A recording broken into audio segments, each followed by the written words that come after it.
in BKV, there is a prayer you all people sing towards the end, right?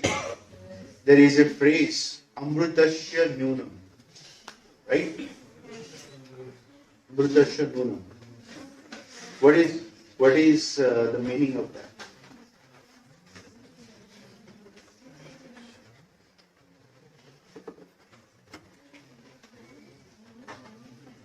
Can somebody tell what is the meaning of that?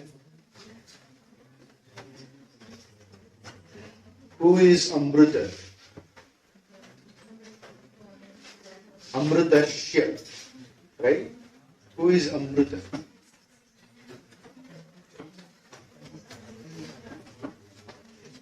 So, I think this is the current tradition everywhere.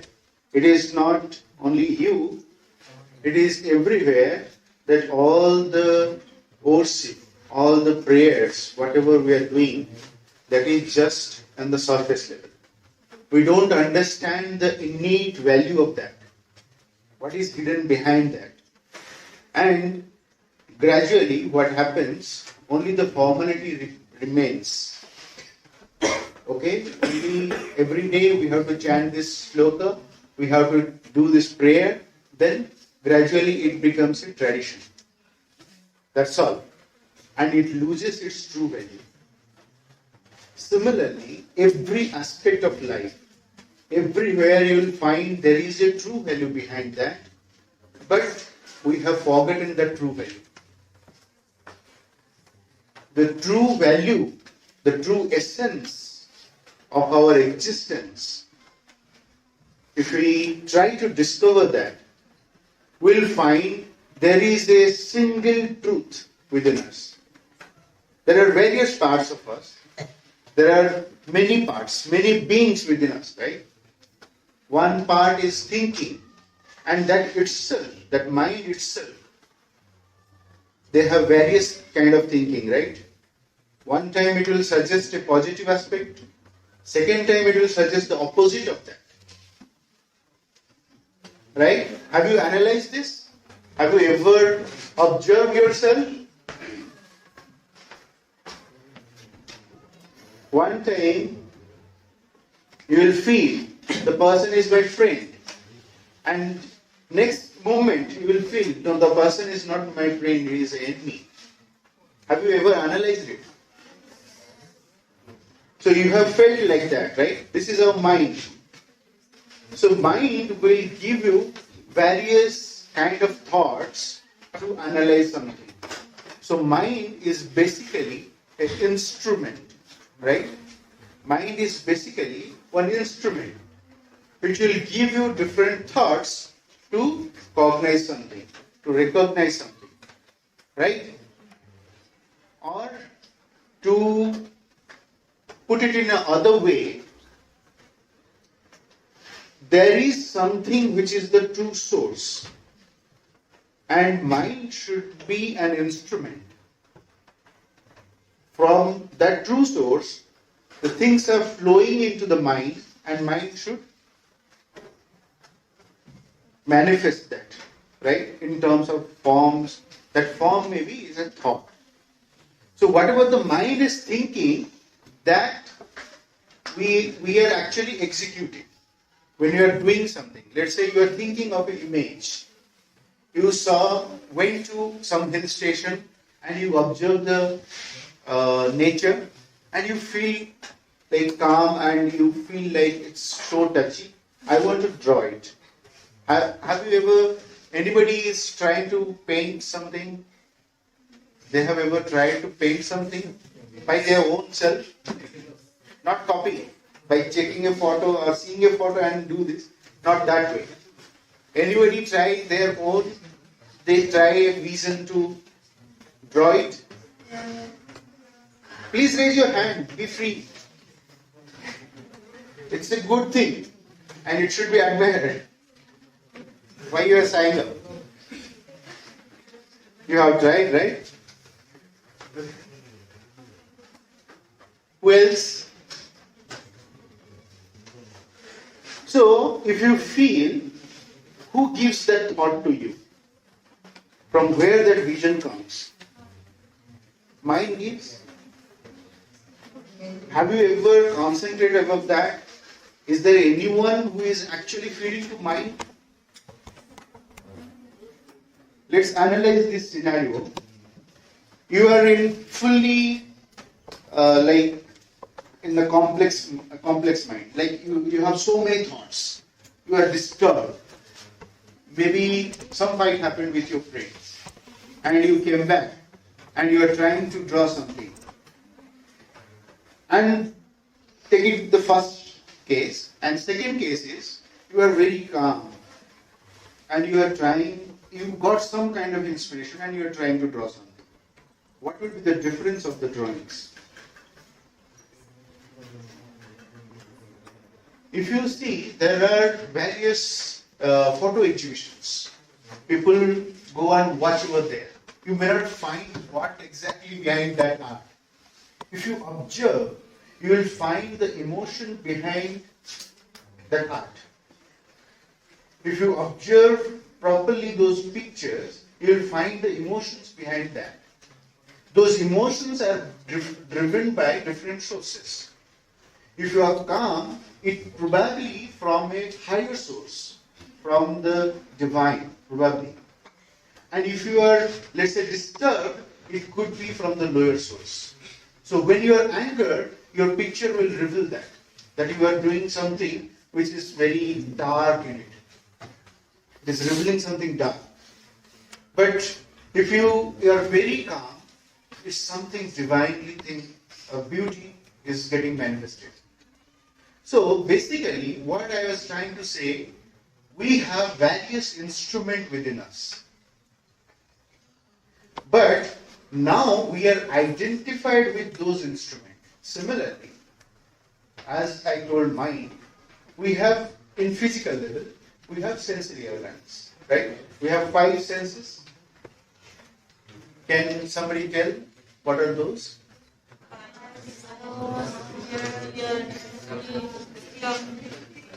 Okay.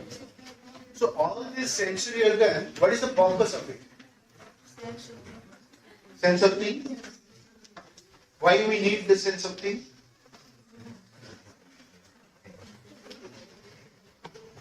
Think of it. Why we need the sense of things? Why we need it? We need to know something, right? By taste, or by sight, or by hearing, or by smelling, or by touching, right? So we want to know something, that is the purpose of this sensory. But now if you see yourself, any of your sense organ, they want what they want exactly. They want the enjoyment, right? Like our tongue wants only tasty food. It will never like the bitter, right? Similarly, eyes want entertainment, means some kind of beauty. It will be grateful, means it will feel great that I am watching this. So they want the enjoyment, right? Similarly, here, few people like it based on your liking, right? Actually, your sensory, whatever it is providing, you are again choosing yourself and telling this I like. Some people like rock music, some people like very soothing music, right? So now whatever the sensory is actually providing, that becomes our aim of life. We want to enjoy the music, we want some kind of very good food to eat, and we want to go to movie and watch the TV because it is giving some kind of enjoyment, right? All these are slavery. Slavery, we are slaves of our sensory organs. But the sensory organ is actually the instruments. They are actually the instrument to give some information so that we can know the things, right? This is the purpose. But now we are slave of those. When Sri Aurobindo says the entire humanity is in the slavery of something. They are not truly free. He meant this. Nobody else can make me slave unless and until I am free from within. If I am free from within, if I am not affected by these outer stuff, or if I am not affected, if I am not controlled by these outer sensory impulses, then nobody can move me. I'll just give a small example. There was a sage. He was sitting quiet and he is doing his meditation and all, right? I'm not exactly putting that story, I may not remember, but the fact I'm putting means the gist of that. So once Akbar in his empire, he is ordered that sage should come to me and meet me. The sage, the person, the ministers, they went to sage and asked him to come to Akbar, but he denied. I cannot go. Then Akbar told, what? One sage can deny me. Then finally the Akbar came to the sage and he told, you know in front of whom he was actually sitting? I am the emperor of this empire. So you should obey me. Why didn't you listen to my people? You have to come to my court. Then he told, no, I cannot. Who can tell this? Now, if a police will come and ask you to come, you will definitely go right behind him. Because we are the slave of fear. We are thinking, I am bound to this life. If my life is gone, I will be dead. But the sage was always living within his soul. He was always living identified with the divine, who is Amruta. Amruta. Means Mruta is not there, right? Opposite of the Mruta. Who is immortal. And he was always identified with that immortality. If you are identified with the immortal, then the sense of immortality will automatically flow within you. That's why he had no fear. That's why he told, I cannot move. Then finally, Akbar did a pranam to that sage, that he is not fearing of his death. And we are Amrutasya Nunam.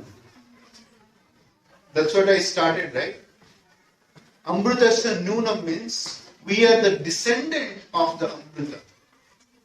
That means we are carrying the essence within us. We have a divine element within us. That is our psychic being, what Mother and Sri Aurobindo told. That is our psychic being. If we get identified with that divine element, then automatically all this slavery will vanish. Then we'll enjoy the true freedom. Then you can become truly free. That's all I wanted to communicate to people. So, our aim of life, our true aim of life is to discover and find that divinity within us, that divine element within us, and get identified with that. And whatever we do, the divine will command us, like Arjuna. The divine was commanding him to kill his relatives or whatever it is. But when divine demands, you can freely do that. Because the true courage, the true power, it will come and flow with you. So you will become the instrument of the divine. You will become the instrument of the divine will. Then you can be a successful doctor. You can be a successful engineer. then only it will be success, true success. If you are not finding your divine element in this life, Mother says that is the true failure. Because our purpose of life is to find the divine within us. Thank you.